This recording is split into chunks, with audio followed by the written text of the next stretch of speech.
Well, hello. My name is Leanna. Welcome back to Crystalline. Last time we did the Earth Temple, we saw the Earth Elemental. She gave me her powers, and now we're on our way to some town, I think. When dark clouds. Let us continue. After a couple of days' travel, we continued to journey along the path when I noticed thick clouds darken the sky. Kara and Leanna cast worried glances above as a loud crack of thunder rolls above. This does not look promising. Yes, it does not. Dark days are ahead of us, and evil lurks everywhere. We should find shelter. We don't want to be caught in this storm. Amelia cross-referenced where we are with her autumn-ism notes. We are still quite a ways from Ellendale. Then we'd better stop at the next city we see. I think I have an idea of where we are. If I recall correctly, Wolfston should only be a few hours' travel. We can stop there. Okay. Once agreed, we pick up the pace to combat the strengthening wind whipping at us, and we make course for Wolf's Den. Eventually, we see the tall towers of Wolf's Den. We shuffle through the city gates, casting worried glances at the ominous sky. The turbulent clouds don't look any less threatening. Ooh. People keep their heads down as they push past each other on the streets. They must be looking for shelter from the storm. Looking at the surrounding buildings, most are storefronts which blend into each other as if trying to stay as inconspicuous as possible. As we travel deeper into the town, a few opulent buildings loom in the sky. I guess that's where the better half lives? Leanna shifts uncomfortably. Is it just me, or are people staring at us? Well, Leanna, all of us here, you included, are all sexy motherfuckers. Of course they're staring, cause they're hating cause they ain't us. Looking around, I notice all the fleeting glances towards Leanna as people give us a wide berth in passing.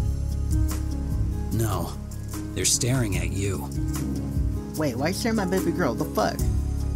That comment seems to make her even more anxious. Who wouldn't be staring? And who can blame them? I cast her an appreciative glance once over. Leanna frowned across her arms. Okay, you didn't like it. Sorry, I'm fucking... Don't cancel me. Please don't cancel me. I'll get an HR complaint tomorrow. Wait, I'm not the leader of the group.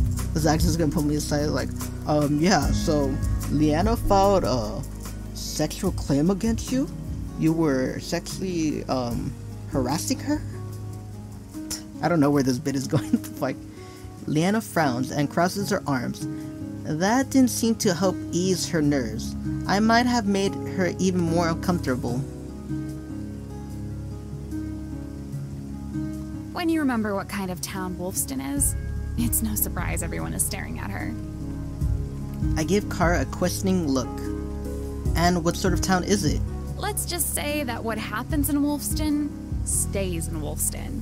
Oh. You know, we got a similar world in Eastlos.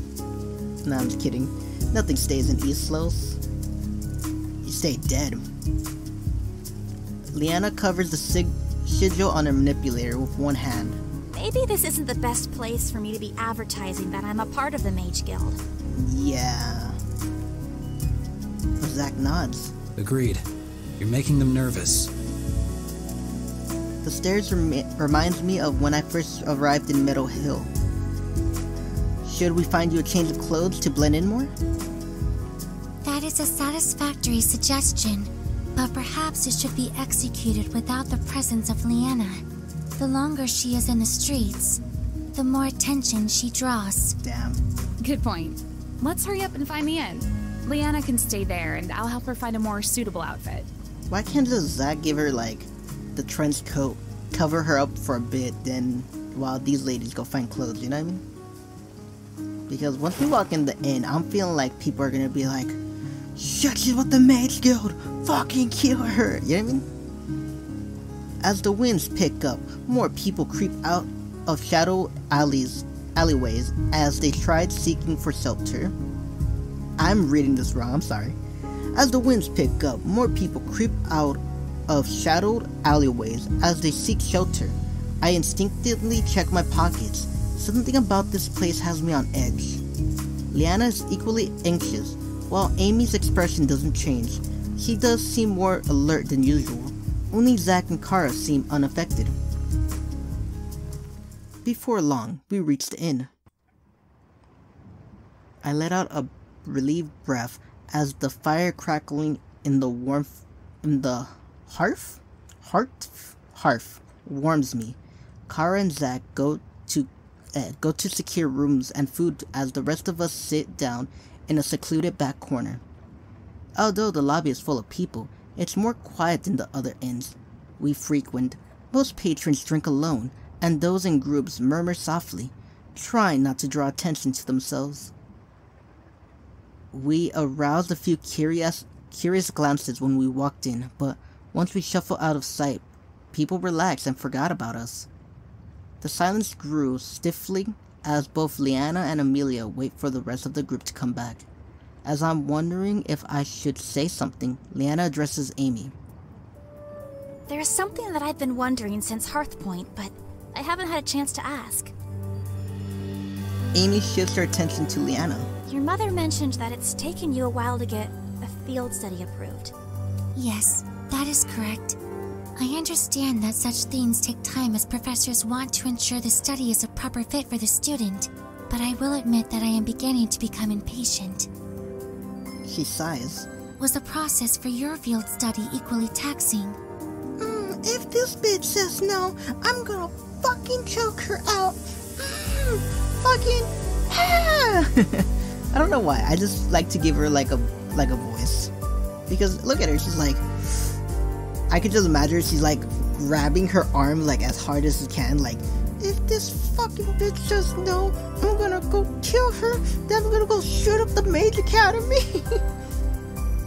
Leanna shakes her head. No, I actually got the first one I applied for. Look at her face, like, I'm gonna kill this bitch. I'm gonna fucking kill her. And I'm gonna fucking kill everyone else over there. This fucking puta. Amy blinks, then her eyes grow wide. You were accepted upon your first application? Yeah. Damn. She stares at Leanna. Maybe the process is different for Mage-Knights and Mage-Casters. Amy continues to stare. Leanna looks at me, and I shrug. I don't know, girl. Shit, I don't know shit about college. Like, I'm a community college dropout, what the fuck? Amy? I do not understand. Did those motherfuckers hate me? Is it because of my age? Or is it because I'm not as smart as them? I have completed all the prerequisites necessary to apply for a field study. I have even attended supplementary training to increase my potential for the selection. For all intents and purposes, I should be the most ideal candidate for the mandatory field study. Damn. Is it just your professor's recommendation that you need? Correct, but I have been repeatedly told that the field study is not a good fit for me. Why? Leanna rests her head in her hands as she thinks. Do you think it has something to do with your age?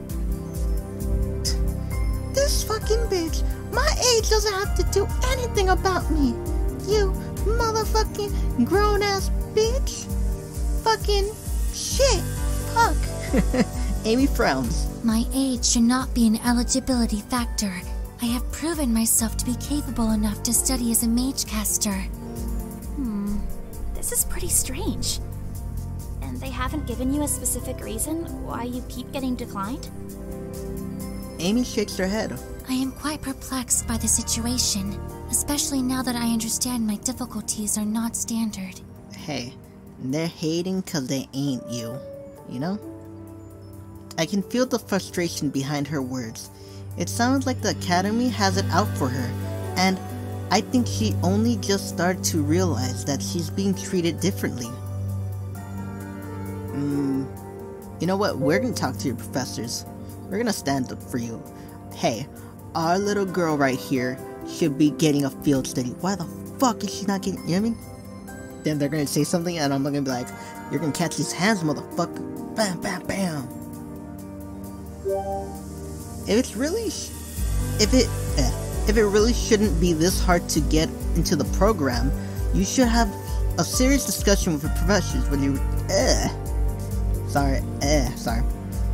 If it really shouldn't be this hard to get into a program, you should have serious discussions with your professor when you return. Give them a chance to communicate their concern and explain why they haven't approved you. Leanna nods. I'm sure they have their reasons, and it would help you to know why. Amy looks pensive as the conversation dies down. Kara and Zach soon return with bowls of food, which we quickly eat. As we push our empty bowls away, Kara drops a key into Leanna's hand. Okay, so here's a key to our room. You can go upstairs and lay low for the rest of the night. I'll go check the shops and grab an outfit for you. She winks at Leanna. Don't worry, it'll still be cute.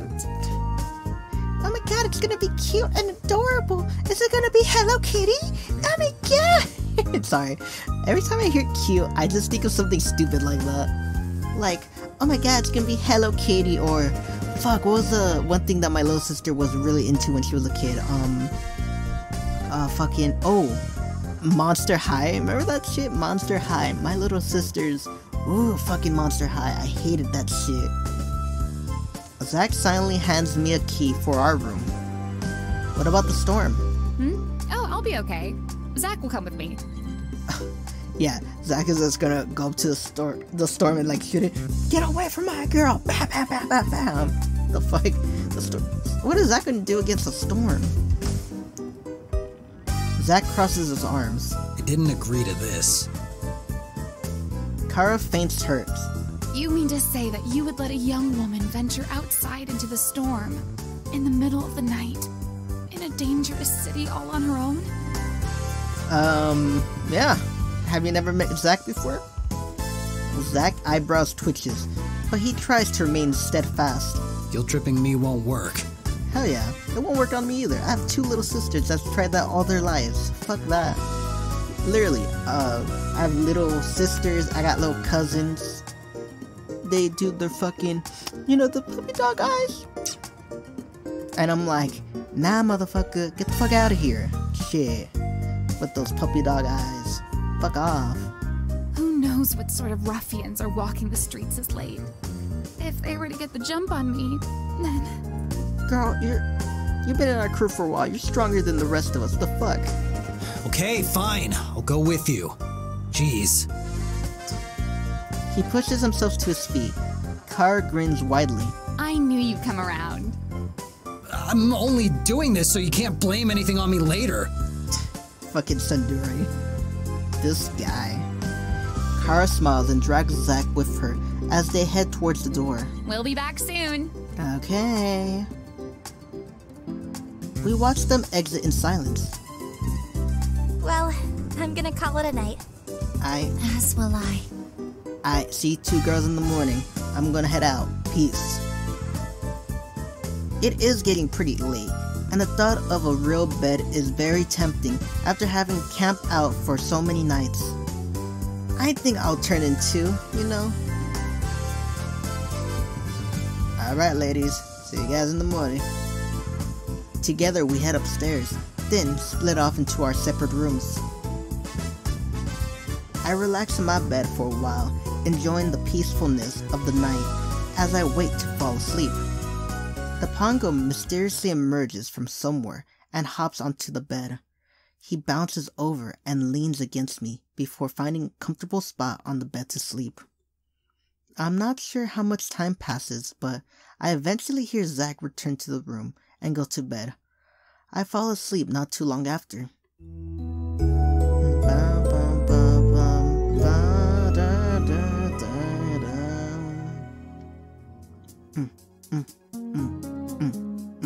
Muffled steps in the hallway pull me awake. Blinking my eyes, I look around. The sun struggling to shine through the overcracked sky, making it hard to determine just what time it is. Judging by the noise from outside, I'm guessing it's well into the late morning or early afternoon. Zach's bed is empty while the pongo snores softly by my feet. He wakes up as I carefully crawl out of bed, and after blinking beery eyes, grin widely at me. Hi! Good morning, Mr. Pongo. How's it going, little dude? Or, I guess, good afternoon. Yawning widely, I push myself completely out of bed and get ready for the day. For once, we don't have an agenda we need to follow while in this town. I wonder what the others are up to and what this city has to offer. Ready to go downstairs, my little motherfucking dude. Ready to get off of bed and out of the chair and get ready to go play, because this is our motherfucking day. No, just kidding. The pongo shies away and buries himself in the blankets. Poi! What? Huh? That's a weird reaction. You don't want to go exploring today? Poi! The pongo shakes his head. I'm gonna check on him. What the fuck? I peel back the blankets until he pokes his head free. You okay? Poi! He grins at me and looks a little more like his cheerful self. Okay, good. Well, I'm going to go downstairs. You sure you don't want to come? He looks uneasy again and submerges back into the blankets. Poi! I guess he just doesn't like it here. I wonder why, shit. Leaving the pongo alone, I exit my room and head down for the stairs. Before I reach them, I hear a strange noise coming from above. Is there an attic in this place? You know what? If this wasn't a video game, I would be like, nope. Literally, you hear an attic, like, fuck that shit. I'm not gonna lie. That's for white motherfuckers to go. For the white putos to investigate. I ain't investigating shit. And you don't really see this in the movies where it's like mostly like, you ever see like movies, like comedy movies where it's like it's a black guy's like, I'm a black guy and we ain't investigating shit, you know what I mean? Like, what was it, Haunted House? That guy's like, nope, white people investigate, not black, which is true. And also Mexicans, we don't investigate shit, fuck that shit. We're like holding on to our chain that has the cross and shit. It's like, nope, fuck that shit. We ain't messing around with no ghosts or anything. But since it's a game, let's go investigate. I tiptoe towards where I heard the noise and find a pulled down staircase, already lowered. I slowly begin to climb up. As I get closer, I recognize the noise of several of hushed pois. What the fuck? What the fuck?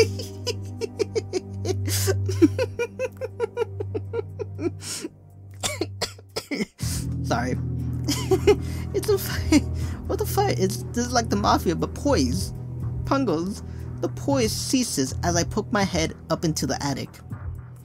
Sitting in front of a cart table is a large pongo. The pudgiest pongo I have ever encountered yet. Wearing a three-piece suit and sporting a pencil mustache. A cigar hanging from his mouth. What? PixelFade? I don't see no fucking cigar, but I just see the pencil mustache. The two pongo thugs sit on either side of the table. Ah shit, they see me. They all freeze and stare at me. Too shocked to react, I stare back at them. After what feels like an eternity, the pudgy pongo lowers his cigar. I better get out of here before he makes me a poi-ffer I can't refuse. A poi-ffer. A poi-ffer. Silently, I lower myself out of the room and quickly head down the stairs. I don't know why my pongo didn't... I think I know why my pongo didn't want to leave the room today. I think it's best to pretend that never happened. Shaking my head, I go downstairs to the lobby. The lobby is as busy as it was the night before, with the same number of people filling the tables. I spot Zach exactly where I expect him to be, right in front of the bounty board.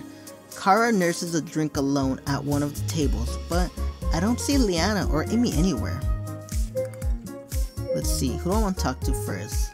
Let's talk to Zach. I approach Zach at the boards. Hey. He glances at me, then nods in acknowledgement. See anything good? Yes, actually. I saw something good. I saw, like, the Pongo Godfather.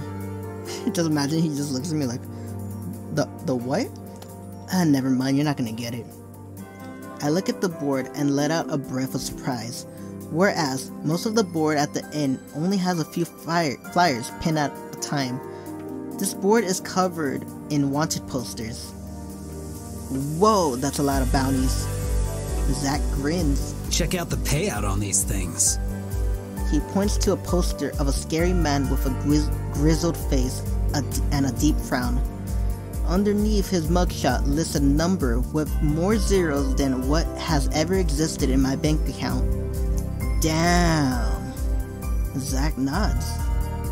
I can't help myself as I continue to scan the board, taking notes of offered bounties. Zach grins as he throws my words back at me. See anything good? I'll stick to my day job. Point at the hot wanted woman bounty. All the money. Yeah, fuck it, all the money. I point to one of the highest offered rewards. And that looks pretty tempting to me. Yep. All the mercenaries should come to work. All the mercenaries should come to Wolf's Den and check out the bounty board here. A lot of them do. Really? Why do you think this inn is so full? I look around the inn again. That would explain why so many patrons are just people drinking alone. One such man pushes himself unsteady to his feet and sways over to the board. He leans until his nose is nearly touching one of the posters, then nods in satisfaction. What are you, fucking dog? As he is about to stumble away, he pauses when he sees Zach. He stares at him for an uncomfortably long time. Hey, don't I know you? Nope. Zach barely bats an eye. No. The drunk is undetermined and comes closer. He peers at Zach again, trying to get his eyes to focus, but Zach steps back as the man nears. Suddenly, the man straightens up excitedly. No way. You're the Death Slinger. Death Slinger? At the mention of the name, the inn falls silent. Then, tendrils of whispers begin to sneak around us. You're mistaken. Isn't that what Zach called himself in Heartpoint? Zach's expression is stonier than usual, but the drunk is unfazed. I never thought I'd see you here. But it makes sense. Everybody makes it to Wolf's Den sooner or later. You have the wrong guy. Damn, Zach's gonna just fucking pow pow pow the guy, watch. The drunk squints and shakes his head. That must be you. A trench coat, scar over one eye. The whispers increase into hurried murmurs as all eyes fall on us. The drunk thinks for a second. But do you have purple dischargers too? He reaches towards Zach's holstered dischargers, but Zach smoothly steps away. If I were the Death Slinger, would you really want to piss me off? Zach's icy warning caused the inn to fall silent again. The drunk sways precariously as the muddled gears in his head turns. Then, understanding finally dawns. Oh, right. I'll leave you alone. Sorry. As the man stumbles back to his table, Zach sits down at an empty table in the corner. I silently follow, feeling the weight of everyone's gaze. When I sit down, Zach glares at the people around us, which causes them to quickly turn back to their tables and resume whatever they were doing. Many of them seem suddenly very interested in their drinks. Zach doesn't seem inclined to talk, but the silence is stifling. That was pretty weird. Don't pay attention to him. It's just a random drunk. The innkeeper walks over and places 2 drinks on the table. Zach looks at him and quickly speaks. On the house, we don't want any trouble here. Zach nods and takes a sip from one of the drinks. Thanks. A look of relief washes over the innkeeper's face as he walks away. Gradually, life returns to the inn as people lose interest in us. So, who exactly is the Death Slinger? He's a mercenary. Most mercenaries don't silence on the... Most mercenaries don't silence an entire inn at the mention of their name. You're right. He takes another drink. I wait for him to continue, but he doesn't. I don't think I'll be getting any more out of him now.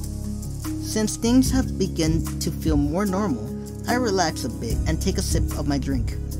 Zach and I quietly finish the rest of our drinks. Although his stony frown has lessened, I think it would be best to give him some space. I say my goodbyes and leave the table. Let's find Leanna. Leanna seems pretty nervous last night. I wonder if she's still in her room. Making my way back upstairs, I knock on her door. After a moment, her voice calls out. Who is it? It's me. Oh, hey. There's a silence as I wait for her to open the door, but she doesn't. Is everything okay? Yep. Everything's fine. Okay. She sounds really distracted. Sorry, I'm a little busy right now. Amy and I are kind of in the middle of something. Do you think you can come back later? Ah, so that's where Amelia is too. Sure, sorry to disturb you. She doesn't answer. That was kind of weird. I hope she isn't annoyed with me. I better leave her alone for now and check in on her later if I have time. Let's go talk to Kara. I plop down at the table across from Kara. She raises an eyebrow as I sit. Hey Kara. Hey. She looks amused as she takes a sip from her drink. Got any exciting plans today? She shrugs. Yeah, same here. There's got to be something more exciting to do. What do you think? A sly smile crosses her face. She throws back her drinks and slams the empty mug on the table. I think I know exactly what we should do. Drinking match. I'm not sure I trust that look. What does she have planned? What do you have in mind? We're going to go gambling. Fuck yes. I've been lucky so far, and I think that luck isn't gonna run out anytime soon. I'm in. Kara nods approvingly. I had a feeling you'd like my suggestion. Let's go then. Fuck yeah. I follow Kara out of the inn. The streets are deserted as the clouds roil overhead. I glance cautiously at the sky, but Kara remains unconcerned as she surveys the shops along the streets. Finally, she stops in front of a grady building. Bright crystals illuminate the signs as they flash distractingly off and on. The place sticks out like a sore thumb. Kara grins as she pushes open the door. I follow her in and blink as my eyes adjust to the dim room.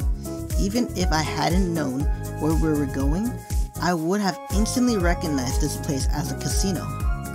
Half of the room is lined with flashy slot machines powered by mini crystals, while the other half is filled with tables. Both players and onlookers around the tables. In fact, the casino is packed with people. Clearly the storm is not enough to keep these people from their games. So, see anything you like? He gestures at the tables. You pick. He weaves among the tables, taking curious glances at each game before deciding. Have you played Shadow Knaves? How do you play? The goal is to reach a numerical value of 21 with the cards you dealt. You'll start with 2 cards, and you could choose to add cards or stand depending on what you have. That's blackjack. Oh, I know this game.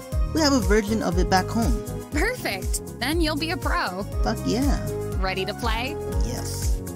I'm ready to win. In response, I sit down at the table and place my bet. Kara grins and does the same. After the remaining seats and tables are filled, the dealer begins the first round. He slides 2 cards face up. Although the number looks the same, the suits of cards are unfamiliar. I have what looks like a 7 of crystals and a 9 of swirly dots. Looking around the table, my competitor has a total of 18, 13, 7, and 20. Okay, what do I have? So it's a 9, right? Okay, 7.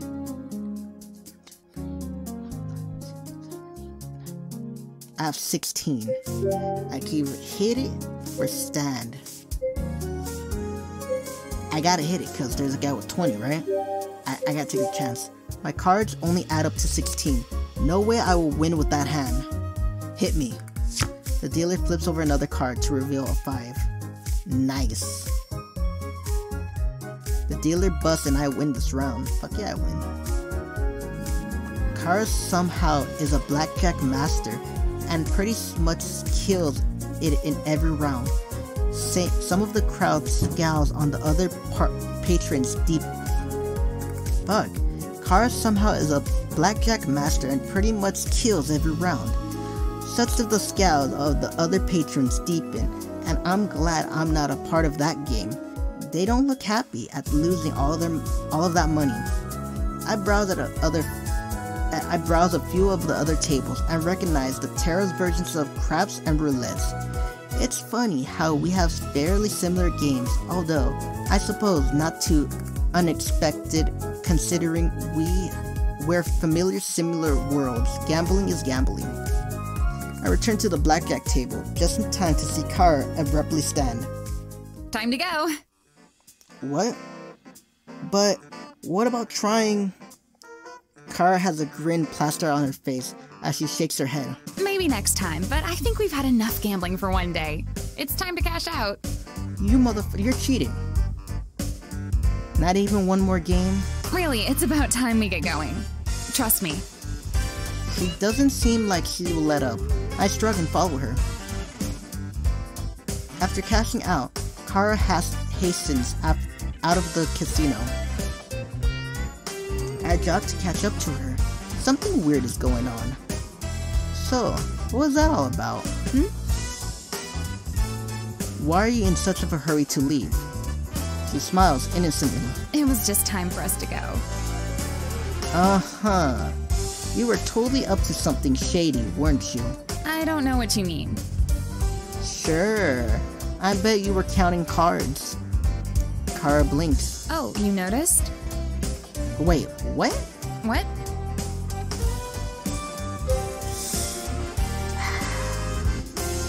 That's cheating! Oh my god, that's cheating! No, fuck that. I used to cheat on tests and everything. Fuck that. That's really impressive. You're just using your skill set That was really impressive. You were using your skill set to up the odds in your favor. Kara seems pleased. Thank you. I'm happy you understand. I give credit where it's due. Besides, it's not like that's a giant business. It's not like that giant business will miss the money anyway.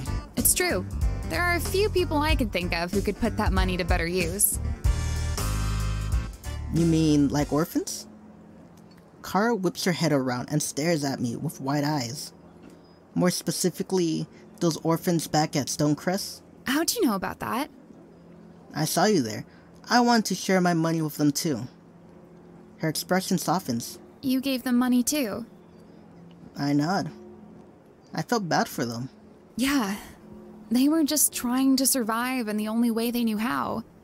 I thought if I shared my reward with them, maybe they'll find a way where they won't need to steal again. Well, now I feel guilty only giving them a portion of my reward. She laughs. Your heart was in the right place. So, what should we do now? A A mischievous grin spreads across her face. Let's go to another casino. Fuck yes. I laugh. This can only be trouble. I follow her to another casino, where we go through the same routine. After winning big again, we part way and I head back to the inn. I decide to spend the rest of my time alone. I relax at one of the tables by myself, observing the people and enjoying my free time. It's not too often that I can have some time alone, and with the storm outside, I'm entitled to feel a little lazy. The rest of the afternoon passes by uneventfully. With the dark clouds outside, it's hard to judge the time of day, but the sky seems to be darkening. I wonder if Leanna's done with whatever she was doing earlier. I haven't seen her leave her room all day. I decide to see if she's free. As I approach her room, I knock on her door. Leanna? There's a pause, then a scrumbling sound. Yes? You okay in there? Yep. Fine. Have you had a chance to look around yet? Maybe we can go check out the shops. Well, it's getting kind of late, isn't it? Might be better to stay inside. Sure? Sure. Do you want to come downstairs and we can get something to eat? There's a pause again. You know, I'm not very hungry. I think I'll stay here for now. Thanks. I narrow my eyes. Is it just me, or is Leanna acting a little weird? Are you sure everything's okay in there? Leanna opens the door a crack and pokes her head out. Her smile is a little too bright. Yep, just peachy. Sorry. I'm just feeling a little tired. Nothing to worry about. She's about to close the door, but I push to keep it open as my scarf is caught in the doorway. Wait! I push the door to yank my scarf out. The door swings wide open, revealing Leanna's new outfit. She throws her arms around herself to cover up. Don't look!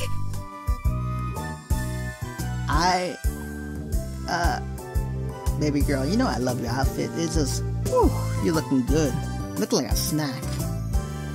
My jaw drops as I take in all of her outfit. What little there is of it.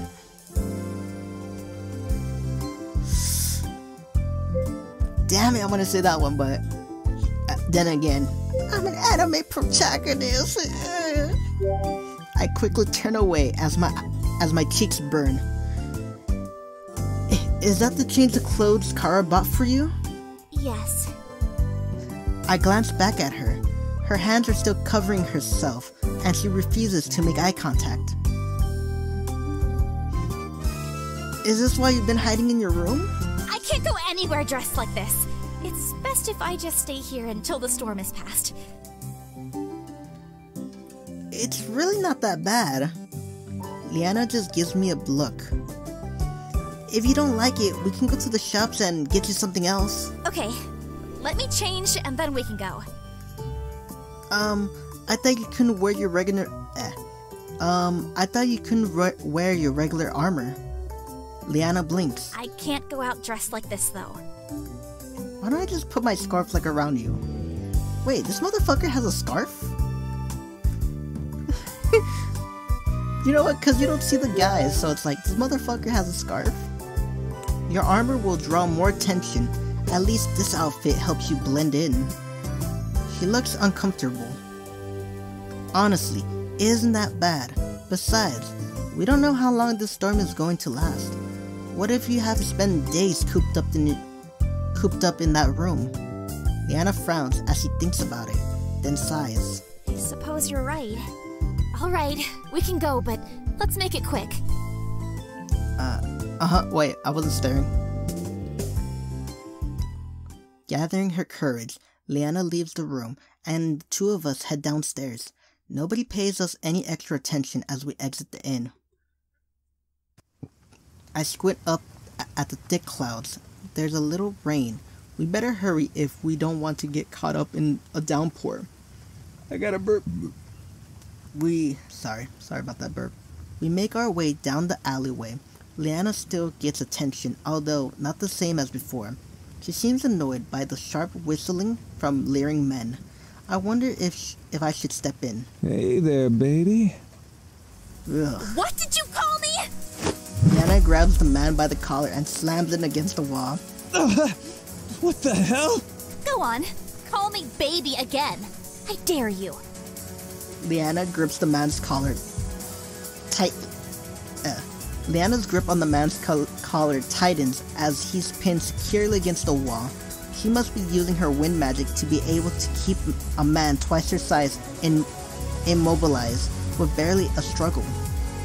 Leanna continues to watch him with challenging eyes, daring him to catcall her again. The man stays silent as he tries to break free. Leanna finally lets go and tosses him to the side. He falls to the ground with a loud thud. That's what I thought. The man picks himself up and scrambles away. You crazy bitch! You know what? If he would have said crazy bitch while I was there, I would just, my fist just, BAM! Just knock him out. You don't call anyone I'm with a bitch. Not Amelia, not Kara, not Zach, no one. Yeah, and don't you forget it! Damn. A crowd of shocked onlookers stare at Leanna. What are you looking at? They quickly look away and resume walking. Satisfied, Leanna looks at me with a smile.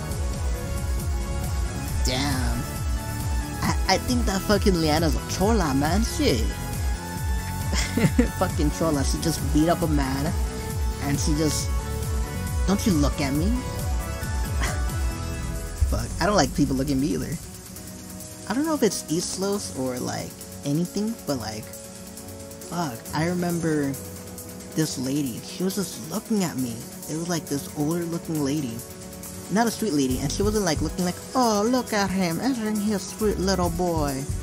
Because I may be 20, but I look like a high schooler. But she was staring at me, she was mad dogging me. And I just look at her. She looks at me, I'm looking at her. Then I say, the fuck you looking at? She just looks away. Yeah, I don't like people looking at me either. Shall we continue? Now she's all cheerful. Damn, lady, you're scary. Remind me to never get on your bad side. Leanna smirks. We continue down the street and reach the shop. Even though it's well into the evening, all of the storefronts are still open. I guess this is one of those cities that never sleep. Leanna and I enter the first clothing shop we find. We browse the rugs, but her face becomes more aghast with every outfit she picks up. She holds up a piece of fabric so short, I can't figure out if it's supposed to be a top or a skirt. I don't think we'll find anything here. Let's go somewhere else. I follow Leanna out of the store and into the next one.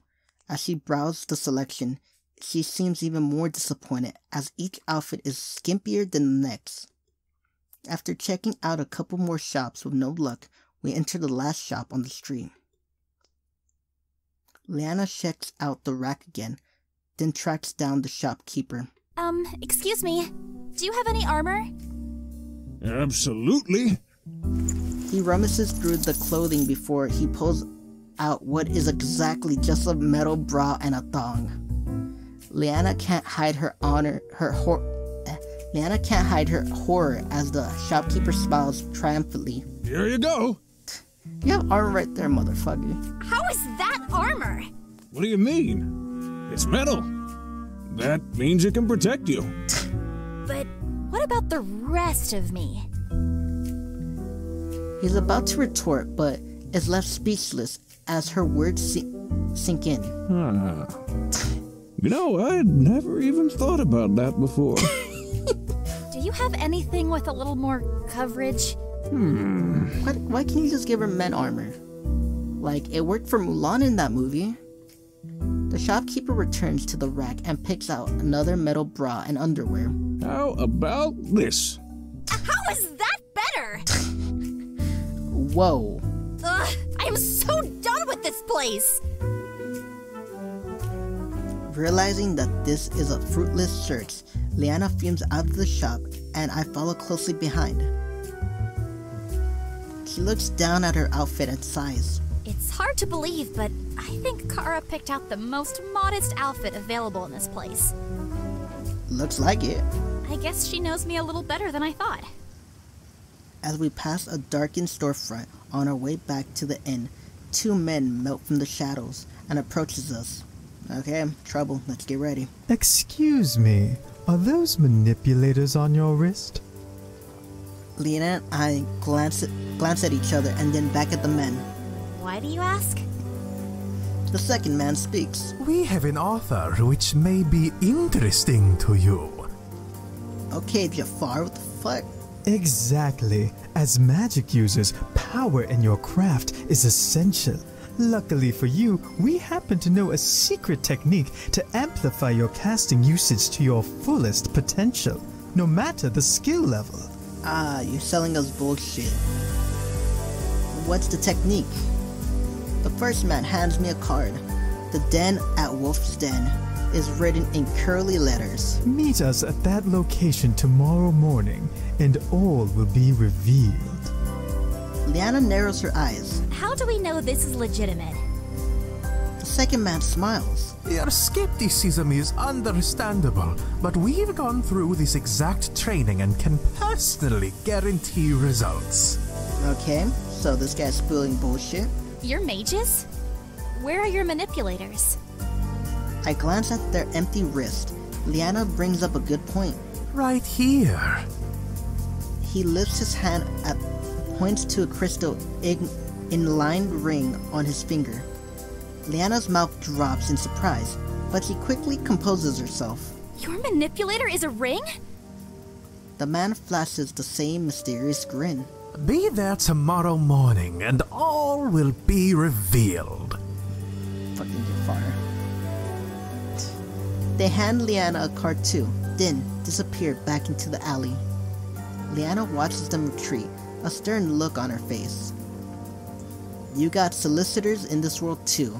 It's really impossible to escape them. He barely seems to register what I'm saying. Leanna? She blinks again.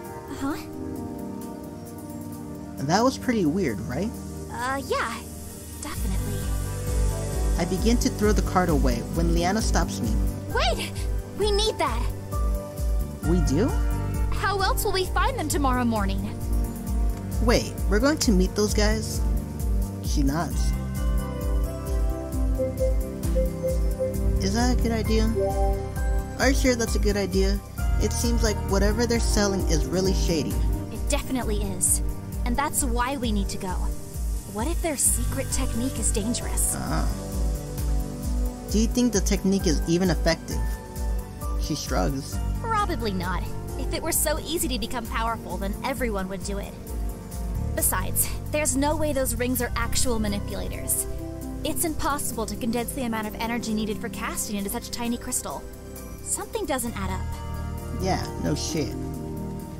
It does seem like a little too good to be true. She nods and pockets the card. The crack of thunder interrupts us. We should get back. Yeah. We hurry back to the inn. I spot Kara and Zack at a table and we join them. Zack smirks when he sees Leanna. Nice outfit. Leanna's cheeks flush. I don't want to talk about it. Kara grins widely.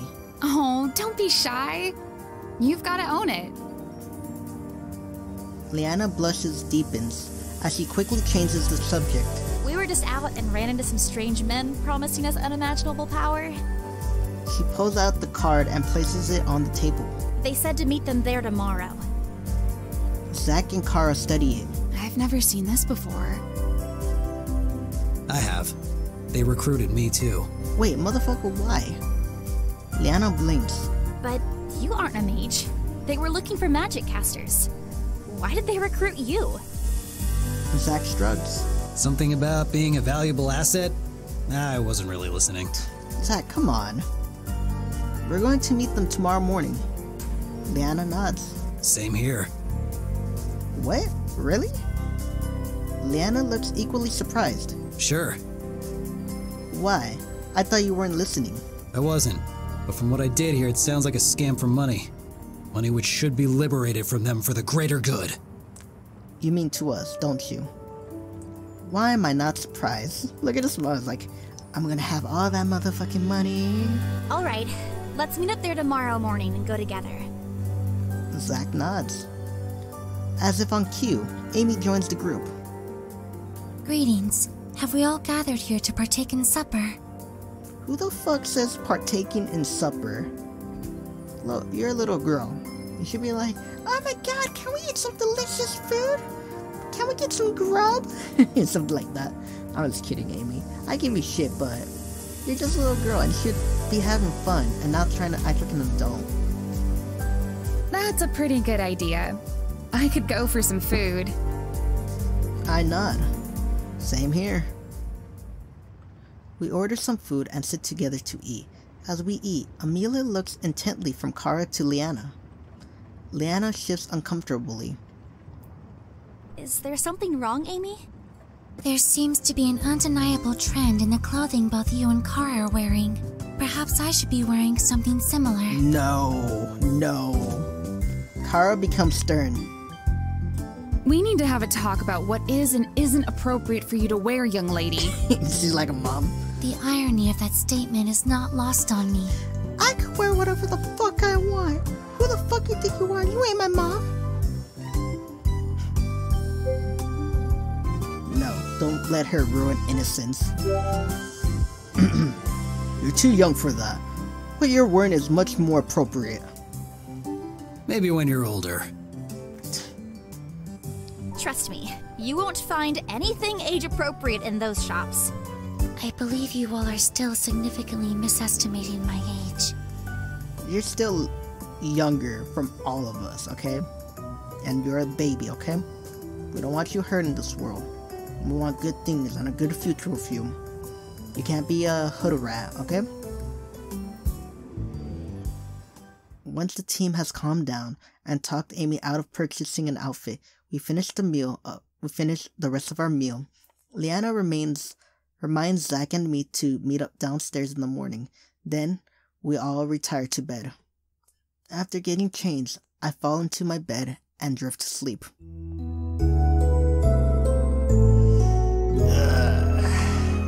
Man, I'm getting there.